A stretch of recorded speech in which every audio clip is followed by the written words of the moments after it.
8 மணி magic கேளுங்க. மக்கள் மனசுல ரத்தன் டாட்டா நீங்காத இடம் பிடிச்சிருக்காருன்னு யோசிச்சிருக்கீங்களா?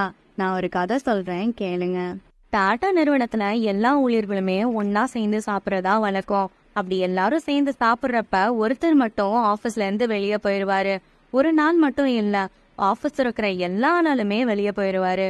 இருக்கிறவங்களுக்கு ஒரே சந்தேகம், இவர் எங்கதான் போறாருன்னு தெரியல. ஒரு நாள் போய் பாப்போன்னு எல்லாரும் கிளம்பி போறாங்க. வெளியே போற அவங்களுக்கு ஆச்சரியம் காத்திருக்கு. அவரு ட்ரக் டிபார்ட்மெண்ட்ல வேலை செஞ்ச ஒரு ஊழியர் வெளியே போய் தாபாக்கல்ல சாப்பிடுவாரு. அந்த தாபாக்கல்ல யாரு இருப்பாங்க அப்படின்னா, அந்த ட்ரக்கெல்லாம் ஓட்டுற டிரைவர்ஸ் எல்லாம் ஒன்னா உட்காந்து சாப்பிடுவாங்க.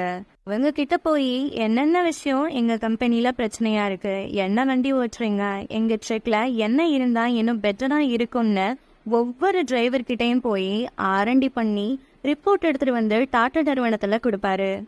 ஆபீஸுமே இவரோட செய்கைக்காக வியந்தே போயிட்டாங்க. இவரோட எக்ஸ்ட்ரா எஃபெக்ட பாராட்டி ரத்தன் டாட்டா அவரோட ஊழியர் சுமன்சன்றனால அவரு நெக்ஸ்ட் லான்ச் பண்ண காருக்கு சுமோன்னு பேர் வச்சிருக்காரு.